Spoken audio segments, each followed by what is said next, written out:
ये आकाशवाणी है। अब आप चंद्रिका जोशी से समाचार सुनिए।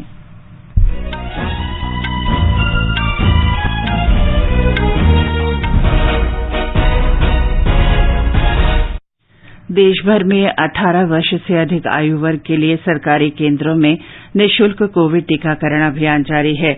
युवाओं से आग्रह है कि टीका अवश्य लगवाएं और अन्य लोगों को भी इसके लिए प्रोत्साहित करें।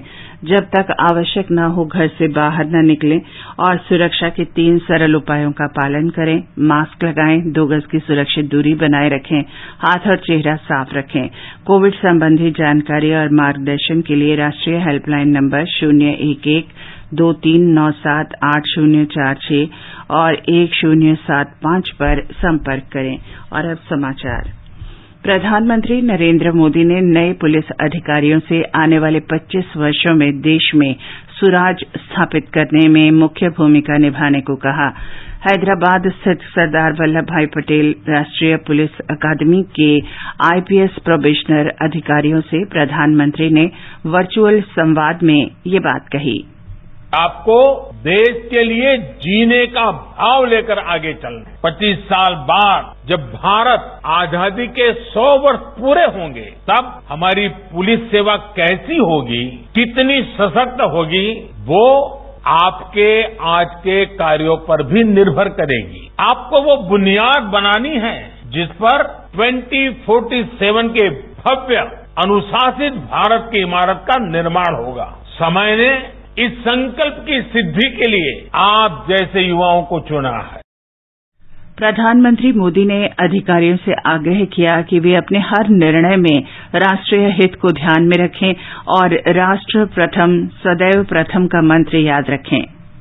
आपको एक मंत्र सर्वदा याद रखना है। फील्ड में रहते हुए आप जो भी फैसले लें, उसमें देश हित होना चाहिए, राष्ट्रीय परिप्रेक्ष्य होना चाहिए। आपको हमेशा ये याद रखना है कि आप एक भारत श्रेष्ठ भारत के भी ध्वजवाहक हैं। इसलिए आपके हर एक्शन, आपकी हर गतिविधि राष्ट्र प्रथम सदैव प्रथम इसी भावना को रिफ्लेक्ट करने वाली होनी चाहिए।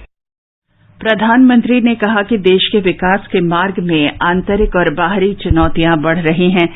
ऐसे में साइबर धोखाधड़ी रोकने के लिए हमें तैयार रहना होगा। आपकी चुनौती टेक्नोलॉजी डिसरप्शन के इस दौर में पुलिसिंग को निरंतर तैयार करने की। आपकी चुनौती क्राइम के नए तौर तरीकों को उससे भी ज्यादा इनोवेटिव तरीके से रोकने की है। विशेष रूप से साइबर सिक्योरिटी को लेकर नए प्रयोगों, नए रिसर्च और नए तौर तरीकों को आपको डेवलप भी करना होगा और उनको अप्लाई भी करना होगा। श्री मोदी ने कहा कि आंतरिक सुरक्षा बनाए रखने में विकास और कल्याण कार्यों की मुख्य भूमिका होती है। प्रधानमंत्री ने विश्वास व्यक्त किया कि पुलिस की नई और युवा पीढ़ी पुलिस की नकारात्मक छवि को बदलने में अवश्य सफल होगी। प्रधानमंत्री नरेंद्र मोदी कल वीडियो कॉन्फ्रेंस के माध्यम से विशेष डिजिटल भुगतान समाधान ई-रूपी जारी करेंगे। श्री मोदी ने हमेशा डिजिटल पहल पर बल दिया है। ई-रूपी डिजिटल भुगतान की नकदी रहित और संपर्क रहित व्यवस्था है। ये क्यूआर कोड या एसएमएस स्ट्रिंग आधारित ई-वाउचर है जो लाभार्थियों के मोबाइल में उपलब्ध रहेगा।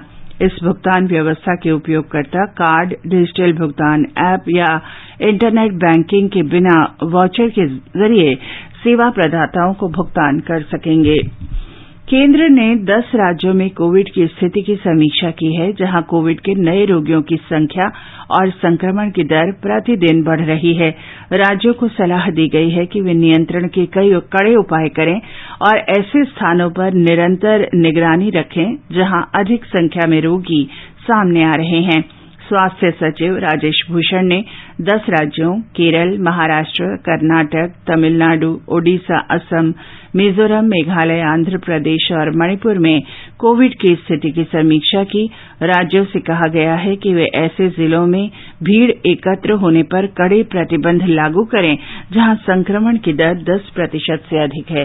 राज्यों को ये सलाह भी दी गई है कि वे प्राइवेट अस्पतालों में पीएसए ऑक्सीजन संयंत्र की व्यवस्था करवाएं।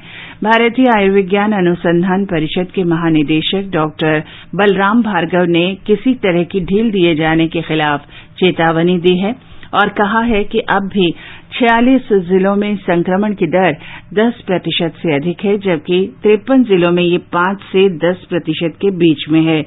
उन्होंने राज्यों से अपील की कि वे 45 वर्ष से अधिक आयु के लोगों को वैक्सीन की डोज देने और जांच के काम में तेजी लाएं। देश में अब तक 46 करोड़ 72 लाख से अधिक कोविड रोधी टीके लगाए जा चुके हैं। कल तक कुल 46 करोड़ 72 लाख 59,775 टीके लगाए गए। व्यापक टीकाकरण का नया चरण 21 जून से शुरू हुआ था। केंद्रीय स्वास्थ्य मंत्रालय ने कल 53,72,000 से ज्यादा टीके लगाए। स्वास्थ्य मंत्रालय ने कहा है कि 5 राज्यों मध्य प्रदेश, गुजरात, राजस्थान, महाराष्ट्र और उत्तर प्रदेश में इस आयु वर्ग के 1 करोड़ से अधिक लोगों को टीके लगा दिए हैं, जबकि आंध्र प्रदेश, असम, छत्तीसगढ़, दिल्ली, हरियाणा, झारखंड, केरल, तेलंगाना, हिमाचल प्रदेश, ओडिशा, पंजाब, उत्तराखंड और पश्चिम बंगाल में 10 लाख से अधिक लोगों को पहली डोज लगाई गई है। उत्तर प्रदेश में कोविड महामारी के दौरान पत्रकारों के योगदान को सम्मानित करने के लिए मुख्यमंत्री योगी आदित्यनाथ ने महामारी के दौरान अपनी जान गंवाने वाले पत्रकारों के परिवारों को वित्तीय सहायता प्रदान की। एक रिपोर्ट। राजधानी लखनऊ में आयोजित एक कार्यक्रम में पत्रकारों के परिजनों को 10 लाख रुपए की आर्थिक मदद दी गई। परिवार के सदस्यों को सहायता का चेक सौंपते हुए प्रदेश के मुख्यमंत्री योगी आदित्यनाथ ने कहा कि उनकी सरकार ने पत्रकारों को कोरोना से बचाव की सुरक्षा मुहैया कराने के लिए लखनऊ और नोएडा में विशेष तौर पर कोविड टीकाकरण कैंप आयोजित करवाए। अब तक इस अभियान के दौरान 25,000 से अधिक पत्रकारों को कोविड टीके लगाए जा चुके हैं। उन्होंने कोरोना काल के दौरान पत्रकारों की भूमिका की तारीफ करते हुए कहा कि उन्होंने टीकाकरण की रणनीति को और बेहतर करने में भी सहयोग दिया। कार्यक्रम के दौरान प्रदेश के अपर मुख्य सचिव सूचना नवनीत सहगल ने बताया कि कई और पत्रकारों के परिजनों के प्रार्थना पत्र पर विचार हो रहा है और जल्दी ही उन्हें सरकार द्वारा आर्थिक मदद मुहैया कराई जाएगी। सुशील चंद्र तिवारी, आकाशवाणी समाचार, लखनऊ। ये समाचार आकाशवाणी से प्रसारित किए जा रहे हैं। कोविड-19 से बचाव के आसान उपाय। मास्क लगाएं, 2 गज की सुरक्षित दूरी बनाए रखें, बार-बार हाथ धोएं, चेहरा साफ रखें और टीका जरूर लगवाएं।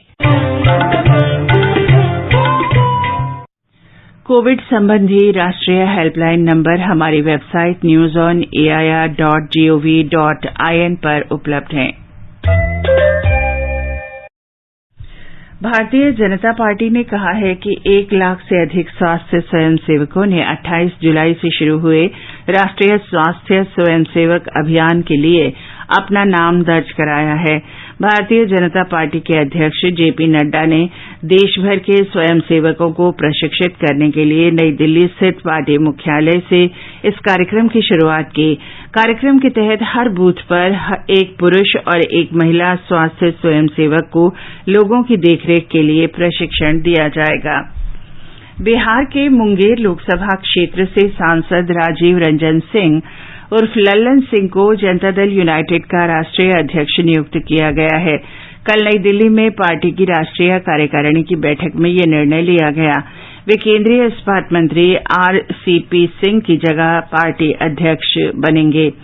जनता दल यूनाइटेड के नए अध्यक्ष राजीव रंजन सिंह बिहार के पूर्व जल संसाधन मंत्री हैं और मुख्यमंत्री नीतीश कुमार के विश्वास पात्र माने जाते हैं। हिमाचल प्रदेश के मुख्यमंत्री जयराम ठाकुर ने कल लाहौल स्पीति जिले में अचानक आई बाढ़ और भूस्खलन की घटना के बाद स्थिति की समीक्षा की। उन्होंने जिले के अधिकारियों को बाढ़ से हुए नुकसान का आकलन करने का निर्देश दिया। श्री जयराम ठाकुर ने राज्य सरकार की हर संभव सहायता का आश्वासन दिया। आकाशवाणी, दूरदर्शन और डीडी स्पोर्ट्स चैनल ओलंपिक 2020 के आयोजनों का व्यापक रूप से प्रसारण कर रहे हैं। टोक्यो ओलंपिक में आज कई स्पर्धाओं में भारतीय खिलाड़ी अपनी चुनौती पेश करेंगे।